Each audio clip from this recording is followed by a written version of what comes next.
Hello everyone, welcome to another class. And today I'm going to talk about partnership. Partnership part 2 और आज की class में हम बात करेंगे suitability of partnership which has been taken from unit 2 entrepreneurial planning for class 12. So let's start today's session and let's take up the points under discussion in today's class. These are the points under discussion. The first point is suitability of partnership. Partnership क्यों जरूरी है? Consequences for non-registration of a partnership firm. क्या consequences हो सकते हैं अगर आपने अपनी पार्टनरशिप फर्म को रजिस्टर नहीं कराया है? उसके बाद हम बात करेंगे salient features of partnership act of 1932. फिर हम बात करेंगे drafting of partnership deed and the last point is the registration procedure. So, dear students, let's take up point number one, that is suitability. So, when we talk about partnership, it is very important for us to understand why it is suitable to have a partner while doing business. Let's take a point number one. To successfully start a new business venture, it is advisable to choose a partnership as the business structure. तो preferred है कि अगर आप कोई नया business start कर रहे हैं तो आप पार्टनरशिप मोड में स्टार्ट करें, एक व्यक्ति के साथ मिलकर स्टार्ट करें, क्योंकि there is a belief that 1 plus 1 equals to 2 and 1 plus 1 symbolically equals to 11. This is particularly beneficial when the business requires both a significant amount of capital and expert managerial skills. अब बच्चों आप बताएं दुनिया का कौन सा ऐसा business है जो बीइंग प्रोप्राइटर आप ग्रेट हाइट्स पे लेके जा सकते हो? Initially to start a business proprietorship is okay, but if you want to go above and beyond, अगर आपने बिजनेस को बढ़ाना है, you require extra capital, you require expert managerial skills. वो तभी हो सकता है कि जब दो व्यक्ति या दो से ज्यादा व्यक्ति मिलकर एक फर्म को स्टार्ट करें. हम कहते हैं ना अपने कंट्री के अंदर कि भाई एक और एक 11 होते हैं, 1 plus 1 equals to 2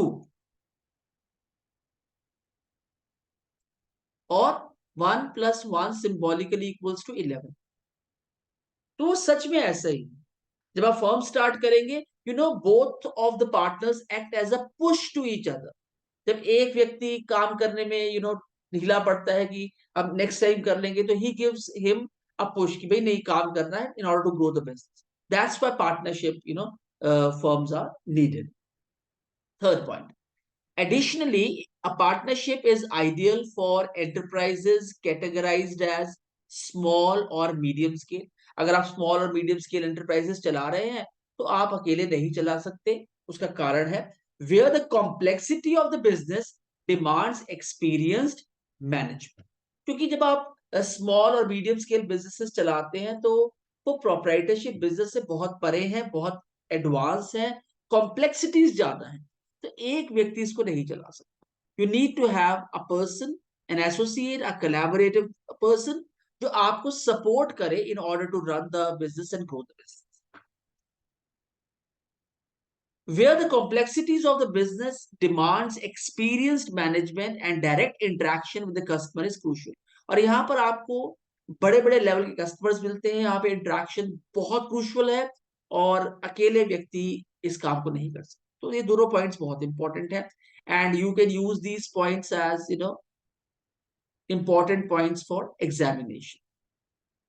इन्हें हम वीआईपी कह देते हैं, very important points for examination. Fourth point, the evolving and advanced production techniques used in such businesses necessitates higher investment, making a collaborative approach such as a partnership the preferred choice for entrepreneurs in these situations. अब situation क्या है कि आपकी जो production techniques हैं वो बहुत advance है, कॉम्प्लेक्सिटीज बहुत ज्यादा है, तो एक आदमी कहां तक ये सब काम कर ले? Are we getting it?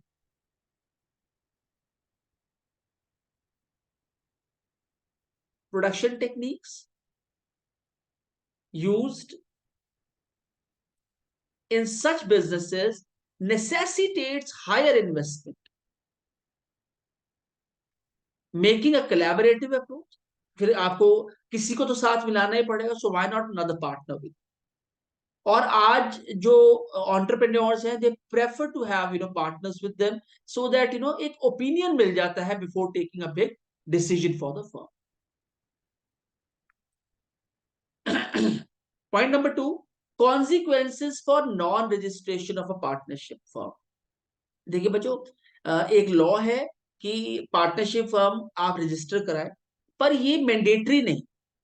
अगर आप ना भी करें तो भी आप पार्टनरशिप फर्म को चला सकते हैं, पर ना रजिस्टर कराने के ना कॉन्सिक्वेंसेस हैं, वो मैं आपके साथ डिस्कस कर रहा हूँ स्लाइड के अंदर। Partnership firms in India are governed by the Indian partnership act of 1932। तो इंडिया में पार्टनरशिप फर्म्स हैं, इन्हें गवर्न किया जाता है bye the Indian partnership act of 1932। While it is not compulsory, while it is not compulsory to register your partnership firm, as there are no penalties for non-registration। तो कोई penalty नहीं है, अगर आप नॉन रजिस्टर होके दो व्यक्ति मिले काम चलाएं तो कोई पेनल्टी नहीं। It is advisable since the following rights are denied to an unregistered firm। पर हाँ, अगर आप रजिस्टर्ड नहीं है तो कुछ राइट्स हैं जो आपको डिनाई करे जाएंगे, आपको नहीं दिए जाएंगे। ठीक है, अब वो कौन कौन से राइट्स हैं, let's have a look towards them. I have taken two. First one, a partner cannot file a suit in any court against the firm or other partners for the enforcement of any right arising from a contract। अब आपने partnership firm बनाई, आपने contract बनाया होगा कि अब ये चीजें फॉलो करेंगे, पर आपकी कंपनी नॉन रजिस्टर्ड है, कंपनी रजिस्टर्ड नहीं है। In that case, being one of the partners, आप अपने जो और पार्टनर्स हैं उनके अगेंस्ट कोई केस फाइल नहीं कर सकते in the court of the law. Contract और right conferred by the partnership act. और अगर कोई राइट पार्टनरशिप एक्ट में है और वो फॉलो नहीं करते हैं, तब भी आप कोर्ट ऑफ लॉ में जाके उनके अगेंस्ट सूट फाइल नहीं कर सकते। आपको बाद में सब बात समझ में आ गई होगी कि अगर आपकी फर्म रजिस्टर्ड नहीं है तो आप अपने किसी भी पार्टनर के अगेंस्ट कोई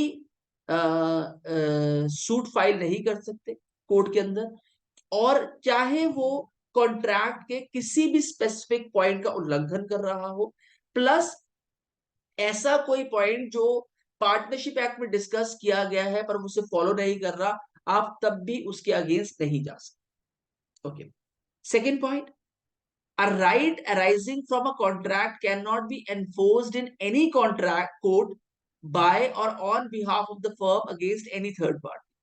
और अगर कॉन्ट्रैक्ट को कोई फॉलो नहीं कर रहा है तो आप किसी कोर्ट में भी जाकर थर्ड पार्टी के अगेंस्ट आप सूट फाइल नहीं कर सकते। A right arising from a contract, contract में राइट गिवन है, can not B enforced in any court. आप किसी कोर्ट में जाके एनफोर्स नहीं करवा सकते थर्ड पार्टी के लिए, क्योंकि अगर आप कंपनी को नॉन रजिस्टर्ड रखेंगे तो आपको पता होना चाहिए कि आपको उसके कुछ नुकसान भी है। अब मैं जो पॉइंट नंबर 2 है इसको थोड़ा सा एक्सप्लेन करता हूं with the reference point. A right arising from a contract can not B enforced in any court. किसी कोर्ट में आप एनफोर्स नहीं करा सकते on behalf of the firm against any third party. Third party का मतलब जो व्यक्ति उसमें इन्वॉल्व नहीं है but is the third party. I will give an example of this. Imagine you and your friend make a deal, a contract to trade toys. आपने contract किया, आप टॉयज का ट्रेड स्टार्ट करेंगे, ट्रेडिंग करेंगे toys. If someone else who is not the part of this deal, कोई और व्यक्ति जो इस डील का पार्ट नहीं है, comes along and doesn't follow the agreement, वो बीच में आ जाता है और एग्रीमेंट को फॉलो नहीं करता है, you cannot take them to court using the deal you made with your friend। Deal तो आपके आपके फ्रेंड के साथ थी, अगर आपने उसमें किसी तीसरे व्यक्ति को भी इन्वॉल्व कर लिया कि भैया तू भी थोड़ा पैसा लगा दे, हम तेरे को परसेंटेज दे देंगे, उस व्यक्ति के अगेंस्ट आप किसी भी कोर्ट में जाके सूट फाइल नहीं कर सकते, थर्ड पार्टी होगी। The contract only applies to you and to your friend. हाँ, कॉन्ट्रैक्ट के जो नियम से बाध्य है वो आप हैं और आपका दोस्त है, पर तीसरा व्यक्ति इसके लिए बाध्य नहीं। Not to people who are not involve in the agreement. और जो लोग इस एग्रीमेंट में, जिनके बीच में एग्रीमेंट बना ही नहीं था पर फिर भी वो इन्वॉल्व थे, उनके अगेंस्ट आप नहीं जा सकते कोर्ट के अंदर। So you can not force someone who wasn't the part of your toy trade deal to stick to its term in a court.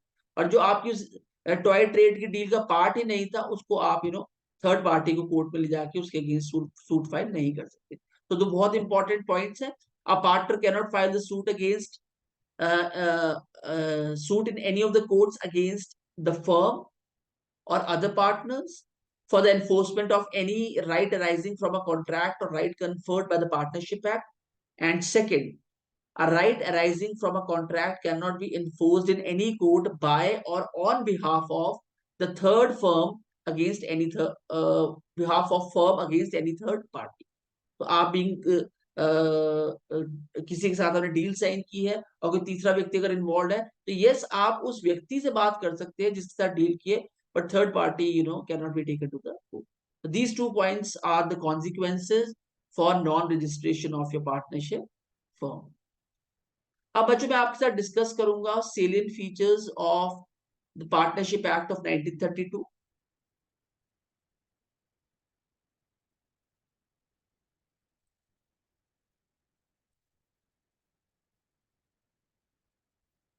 Eleven salient features है। पहला है formation of partnership. The act provides the guidelines for forming a partnership including the minimum and maximum number of partners. तो बच्चों आपको पता होना चाहिए कि इंडिया में minimum number of partners according to Indian partnership act of 1932 आप 2 रख सकते हैं, और मैक्सिमम के लिए there is no limit. Nature of the business, partnership can engage in any lawful business profession और ट्रेड। आप किसी भी बिजनेस को अंडर पार्टनरशिप स्टार्ट कर सकते हैं, बनिस्पत वो बिजनेस लॉफुल होना चाहिए, वो प्रोफेशन लॉफुल होना चाहिए, वो ट्रेड लॉफुल होना चाहिए, तो आप पार्टनर्स बना सकते हैं। पार्टनरशिप डीड, ये बहुत इंपॉर्टेंट पॉइंट है। जनरली बच्चों को पता भी होता है, पर जिन बच्चों को नहीं पता और जो एंटरप्रेन्योरशिप क्लास 12th में आके 11th 12th में ही पढ़े हैं सीधा, तो उनको ये पॉइंट क्लियर होना चाहिए। It is not mandatory to have a written partnership deed, but it is highly recommended. ये मैंडेटरी नहीं है कि पार्टनरशिप डीड बनाई जाए, बट होनी अच्छी है, होना अच्छा है। ये मैंडेटरी नहीं है बट रिकमेंडेड है। This deed typically contains detail about the partnership such as the rights and responsibilities of each partner, profit sharing ratios, etc. Mutual rights and liabilities, जो इंडियन पार्टनरशिप एक्ट ऑफ 1932 है उसके salient feature है mutual rights and liabilities. The act defines the rights and duties of the partners. Each partner is an agent of the firm and other partners for the purpose of the business. तो जो ये act है ये define करता है rights and duties of the each partner who is the part of the firm, और कहा यह जाता है कि हर पार्टनर एजेंट है फर्म का, and for the sake of the business. तो जो भी पार्टनर कंपनी में काम कर रहा है वो एक एजेंट है बिजनेस को आगे बढ़ाने, बिजनेस को आगे लेके जाने। Sharing of profit and losses, it's a very common phenomena. The sharing of profits and losses among partners is typically based on the terms agreed upon in the partnership deed. पर जो याद रखिएगा, जो भी आप प्रॉफिट्स एंड लॉसेस आपस में share करते हैं, इनको हमेशा पार्टनरशिप डीड के अंदर लिख लिया जाता है, और ये हमेशा इस बेसिस पर होता है कि किसने कितना कंट्रीब्यूट किया है बिजनेस के अंदर, उस बेसिस पर उनका प्रॉफिट और लॉसेस डिफाइन कर दिए जाते हैं। Excuse me. Each partner is an agent. Okay, fifth one. In the absence of an agreement, profit and losses are shared equally. और जब आपके पास एग्रीमेंट नहीं होता, उस केस में आप प्रॉफिट और लॉसेस को equally amongst each other share कर लेते हैं। Interest on capital, partners are not entitled to interest Partners are not entitled to interest on their capital contribution. They cannot take interest on their capital contribution. भाई मैंने तेरा पैसा लगाया है तो प्रॉफिट होगा तो तुम्हें पैसा मिलेगा। आप ये नहीं कह सकते भैया मुझे इसका इंटरेस्ट चाहिए महीने। Are you getting it? Partners are not entitled to take interest on their capital contribution. Indemnification, partners are required to indemnify. इसका मतलब indemnify का मतलब होता है assure the firm for losses caused by willful neglect or misconduct. और बच्चों partners को पता होना चाहिए, वो एक दूसरे को एश्योर करा जाना चाहिए कि भैया मेरे काम की वजह से कंपनी को लॉस नहीं होगा, मैं विलफुली काम को निग्लेक्ट नहीं करूंगा, विलफुली मिसकंडक्ट कोई ऐसा नहीं करूंगा कि जिससे पार्टनरशिप के ऊपर इफेक्ट आए। अब जो होता कई बार क्या है कि जब दो लोग पार्टनर्स होते हैं, for example if talk about a shop, एक शॉप स्टार्ट की और दो पार्टनर्स ने की। एक पार्टनर शॉप खोलता है सुबह 7 बजे और वो 1 बजे तक शॉप चलाता है या 2 बजे तक शॉप चलाता है, और दूसरा पार्टनर 2 बजे आके फिर रात को शॉप रात तक चलाता है, उसे बंद करके जाता है। अब फॉर एग्जाम्पल एक पार्टनर आज कुछ पैसे दुकान पे कमाए गए, तो एक पार्टनर कहता है मैं पैसे ले जाता हूँ, घर ले जाता हूँ। तो वहां पे एक रजिस्टर मेंटेन होता है, खाता मेंटेन होता है कि भैया आज की कमाई इतनी हुई है और मैंने इतने पैसे ले लिए हैं और गल्ले में इतने पैसे रह गए। अब मिसकंडक्ट क्या हुआ कि आपकी कमाई कुछ हुई, आपने खाते में कुछ लिखा और आप कुछ पैसा घर लेके जाए, तो यहां से ना प्रॉब्लम्स बनने शुरू हो जाती। Are you getting it? For example आज हमने बिजनेस में 1,000 रुपया कमाया, मैं 900 रुपया साथ ले गया और लिख दिया मैंने खाते में कि गले में 100 रुपया रह गया है, पर कमाया 1,000 है, ले मैं 900 गया हूं और कहा कि आज कुछ 900 ज्यादा कमाई नहीं हुई, कमाई 900 की हुई है। तो 100 रुपए का जो गबन है वो बेसिकली पार्टनरशिप को हार्म करता है। तो ये है partners are required to assure the firm for losses caused by wilful neglect, कि मैं जानबूझकर कोई निग्लेक्शन नहीं दिखाऊंगा, प्लस कोई ऐसा मिसकंडक्ट नहीं करूंगा जिसकी वजह से हमारे बिजनेस को लॉस हो। तो बहुत इंपॉर्टेंट है इसको समझना, यानी लोग कर बैठते हैं इस चीज। Admission and retirement of the partners. Partnership can admit new partners or see the retirement of the existing ones, subject to the terms specified in the partnership deed or agreed upon by the partners.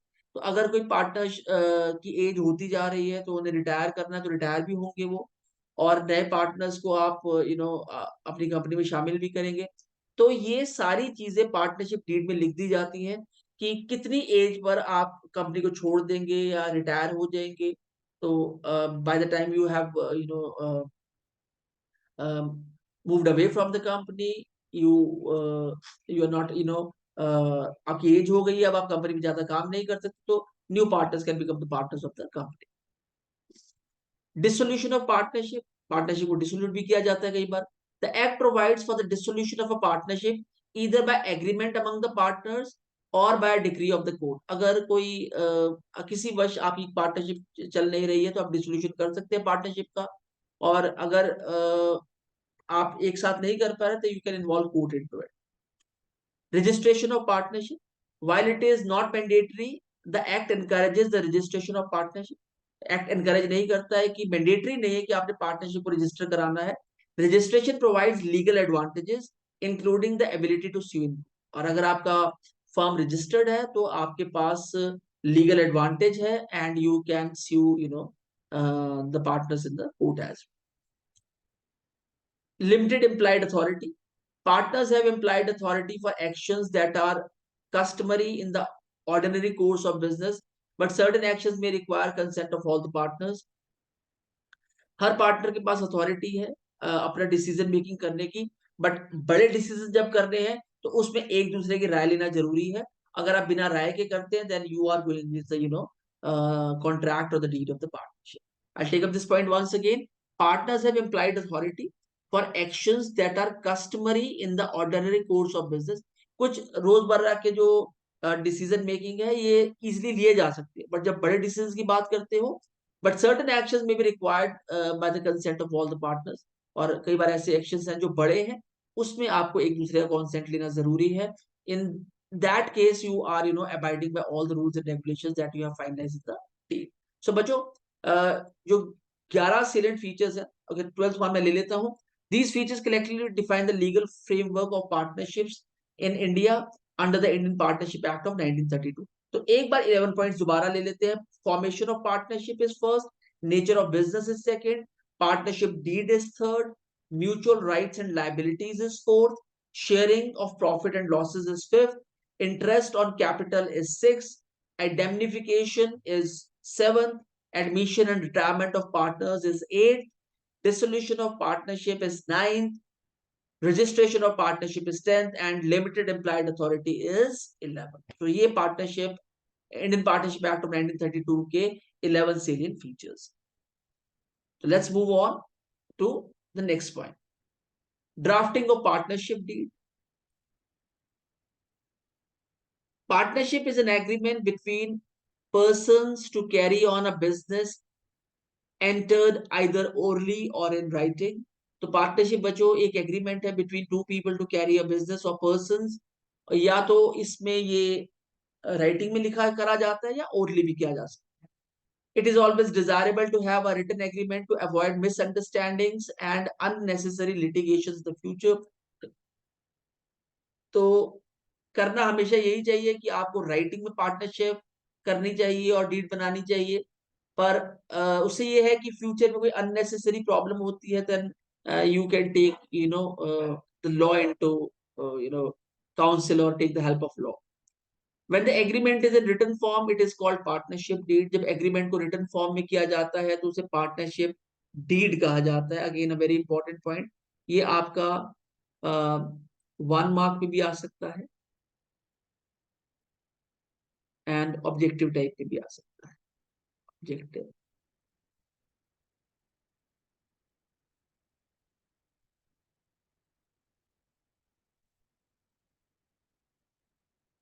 Fourth point, it must be duly signed by the partners, stamped and registered. ये दोनों partner sign करें या जितने और partners है सब sign करें, इसे स्टैम्प किया जाए और रजिस्टर कराया जाए. Any alteration in one partnership deed can be made with the mutual consent of all the partners. और कोई भी changes आपने करने हैं तो under the mutual consent of all the partners आप changes कर सकते हैं, and this is that flexible. तो drafting a partnership deed इसके कुछ points और हैं बच्चों. Although it is left to the choice of the partners of the firm to decide themselves at what should be mentioned in the partnership deed. Partnership deed का कोई specific format नहीं है, आप जो मर्जी पॉइंट चाहें उसमें ऐड कर सकते हैं with each other's consent. Yet partnership need generally contains the following. कुछ जनरल बातें हैं जो हर पार्टनरशिप डीड में होनी चाहिए, वो मैं आपके साथ डिस्कस कर लेता हूं. वो है नेम ऑफ द फर्म. अपने फर्म का नाम क्या रखना है, नेम ऑफ द फर्म, किस प्रकार का आप बिजनेस कर रहे हैं, नेचर ऑफ द बिजनेस, आपके पार्टनर्स के नाम, the name of your partners, place of business जो एड्रेस होगा आपका, amount of capital to be contributed by each partner, कितना पैसा हर पार्टनर आपके बिजनेस में या अपने बिजनेस में लगा रहे हैं, profit sharing ratio between the partners, कितना प्रॉफिट कितनी इन्वेस्टमेंट पे आप एक दूसरे के साथ शेयर करेंगे, loans and advances from the partners and the rate of interest there on, और कितने लोन्स और एडवांस आप लोन्स ले चुके हैं और कितने पार्टनर से एडवांसेस ले लिए हैं, तो उस पर क्या रेट ऑफ इंटरेस्ट है, या you can decide amongst each other कि वो फॉर एग्जांपल किसी ने एडवांस ले लिया है तो वो उसे वापस कंपनी में डाल दे तो ब्रेक इवन पे ले आए. Likewise it can be done. Drawings allowed to the partners at the rate of interest there on, और अगर कुछ ड्रॉ कर रहे हैं तो उस पर थोड़ा सा रेट ऑफ इंटरेस्ट लगा दे ताकि वो उसे अगर टाइमली वापस ना कर पाए तो कंपनी को उतने अमाउंट का लॉस ना हो. तो ये 8 पॉइंट्स है जो बहुत इंपॉर्टेंट है if you are writing a partnership deed and converting into an agreement. और पॉइंट्स हैं, amount of salary and commission if any payable to the partners. अगर किसी पार्टनर का को कुछ सैलरी देनी है, कमीशन देनी है, उनका अमाउंट बहुत ज्यादा है, उन्हें बहुत ज्यादा पैसा इन्वेस्ट किया है, तो वो भी इसमें मेंशन होना चाहिए. Duties, powers and obligation of the partners, क्या क्या ड्यूटीज हैं, क्या क्या पावर्स हैं और क्या क्या रिस्ट्रिक्शंस है, वो भी मेंशन होना चाहिए पार्टनरशिप डीड में. Maintenance of accounts and arrangements of their audits, account को मेंटेन करना और कब कब ऑडिट करवाना है. तो अगर अकाउंट्स प्रॉपर्ली मेंटेन होंगे या मैनेज होंगे तो ऑडिट में there will not be any problem. Mode of valuation of goodwill in the event of admission, retirement and death of a partner. तो कैसे पार्टनर की गुडविल को इवेल्युएट किया जाएगा अगर कोई पार्टनर रिटायर हो जाता है या किसी पार्टनर की डेथ हो जाती है. Settlement of accounts in the case of dissolution of firm, अगर कल को फर्म बंद करनी पड़ती है तो पैसा कैसे कैसे बटेगा, पर जिसकी जितनी इन्वेस्टमेंट होगी उसी हिसाब से जो बचा हुआ पैसा होगा वो आपस में बढ़ जाएगा. Arbitration of case of disputes among the partners, अगर आपस में कोई कहा सुनी हो जाती है तो आर्बिट्रेशन कैसे होगा, सुलह कैसे होगी, या तो मध्यस्थता करके सारे पार्टनर्स मिलकर कर देंगे, और इधर you have to go to the court. Arrangements in case of partners become insolvent, और अगर कोई पार्टनर ऐसा है जो फर्दर कंटिन्यू नहीं कर पा रहा है, या उसके वो फर्दर पैसा इन्वेस्ट नहीं कर पा रहा है, तो उस केस में भी you have to take measures that what is your next step. तो कहने का मतलब क्या है, इस पार्टनरशिप डीड के अंदर आपने हर उस पॉइंट को डिस्कस करना है जो बीइंग अ पार्टनरशिप फर्म आपको हर्ट कर सकती है, आपको इसकी आपको टाइमली हेल्प की रिक्वायर हो सकती है, so that the company should run continuously. So these 15 points, they'll help you to draft the partnership deed. Registration procedure. This is the last point of the day, registration procedure. A partnership firm can be registered whether at time of its formation or even subsequently. या तो आप partnership firm बनाते हो उसे register करा लीजिए, या फिर आप बाद में भी करा सकते हैं. Entrepreneur needs to file an application with the registrar of firms of the area in which his or her business is located. और अगर आपने अपनी फर्म को रजिस्टर कराना है, तो एंटरप्रेन्योर रजिस्ट्रार और फर्म जो आपके एरिया का है, इनको आप अप्रोच कीजिए, एंड जहां पे आपका बिजनेस लोकेटेड है, and there you can get your firm registered. Application for partnership registration should include the following information. और जब आपने रजिस्टर ऑफ फर्म को अपने लोकेशन की अप्रोच करना है, तो आपकी जो एप्लीकेशन है उसमें फॉलोइंग चीजें मेंशन होनी जरूरी है. First one is name of the firm. Second one is the name of the place where business is carried on, address आपका. Third one is names of any other places where business is carried on. अगर कोई second address है तो उसका भी नाम देना बहुत जरूरी है. Dates of partners joining the firm, किस किस पार्टनर ने कब कब फर्म को ज्वाइन किया, डेट्स मेंशन करनी जरूरी है. Full name and permanent address of the partners, full name और पार्टनर्स के परमानेंट एड्रेस प्रोवाइड करने बहुत जरूरी है. And duration of the firm, firm कब से स्टार्ट हुई है और कब आपने इसको रजिस्टर करवाया है. तो ये जो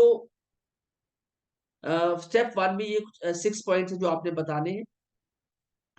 Name of the firm, name of the place where business is carried on, names of any other places where business is carried on, date of partners joining the firm, full name and partners, permanent addresses of the partners, and duration of the firm. ये है step one. जब आपने register of firm जो अपने area है, जिस area में आपका बिजनेस है, उसको अगर आप अप्रोच करेंगे तो रजिस्ट्रेशन के लिए. एक स्टेप टू है, every partner needs to verify and sign the application. Her partner को वेरीफाई करने हैं सारे पॉइंट्स बिफोर साइनिंग, और फिर साइन कर देना है. Ensure that the following documents are and prescribed fees are enclosed with the registration application. और इंश्योर करना है कि डॉक्यूमेंट लगा दिए जाए, और जो भी प्रिस्क्राइब्ड फीस है उसे लगा के उसे सबमिट कर दिया जाए. Application for registration in the prescribed form 1, इसके लिए फॉर्म 1 यूज होता है. Duly field specimen of affidavit, affidavit provide करना है अब अबाउट ईच अदर, वो भी आपने लगाना है. Certified copy of partnership deed, एक certified copy duly signed by all the partners, वो भी आपने अटैच करनी है. D, proof of ownership of the place of business और the rental lease agreement thereof. और जहां पर आप अपना बिजनेस चला रहे हैं, या तो आपका बिजनेस है, सॉरी आपका प्लेस है, अपना है खुद का, या फिर वो रेंट है, लीज पे है. तो रेंट है, लीज पे है, तो आपको उसका एग्रीमेंट लगाना है. अपना है तो you have to see that I am the owner, and I reside in this place and the building belongs to me. और एक एफिडेविट बनवा के उसमें आपने अटैच कर देना है. It may be noted here that the name of the partnership firm should not contain any word which may express or imply the approval or patronage of the government, except where the government has given its written consent for the use of such words as a part of the firm's name. आप कोई भी ऐसा आपत्तिजनक नाम नहीं use कर सकते जो गवर्नमेंट के द्वारा प्रिस्क्राइब नहीं है, या गवर्नमेंट के द्वारा अलाउड नहीं है.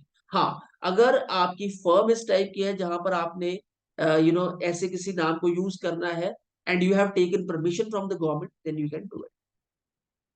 Once the registrar of firms is satisfied that the application procedure has been duly compiled with, he or she shall record an entry of the statement in the registrar of firms and issue a certificate of registration.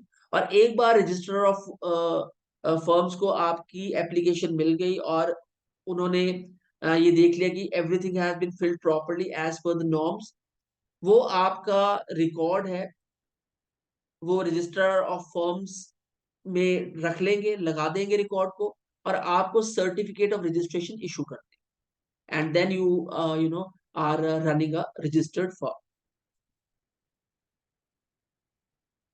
or partnership firm. So, Bacho, with these points, where we have discussed suitability of partnership, consequences for non-registration of partnership firm, salient features of Partnership Act of 1932, drafting a partnership deed, registration procedure. आज हमने जो point discuss करे हैं वो है suitability of partnership के ऊपर, and it is a very important topic from the perspective of examination. You are attending classes made by Mavericks India Solution, and we take the utmost details from the topics in order to provide you the complete content on the topic that we are discussing. Generally what happens that people discuss overview of the suitability of partnership, but when you talk about Mavericks India Solution, we discuss each and every point that is required for the students to understand in order to take good marks. Or bacho, you do not have to forget rigorous practice section of Mavericks India Solution, where we'll provide you the synopsis of today's class, vocabulary from the session, both English and Hindi, 10 short questions along with answers, 10 questions and answers be given here. Top 10 objective type questions along with answers, 10 objective type questions है, इनको आप जरूर करिए, आपको पता चलेगा कि how much you have understood today's session और टुडेज क्लास. 10 क्वेश्चंस को करने के बाद आप इन आंसर्स को क्रॉस चेक कर सकते हैं, true and false statements from the session and answers to true and false statements. तो बच्चों, we are not living any stone unturned to make you understand the topics which are really important for you. Suitability of partnership में हमने आपके साथ आज 5 points discuss किए हैं, plus आपको एज यूजुअल जैसे हम हर क्लास में कर रहे हैं, आपको रिगरस प्रैक्टिस सेक्शन जो सिर्फ मेवरिक्स इंडिया सॉल्यूशन प्रोवाइड करता है वो दे रहे हैं.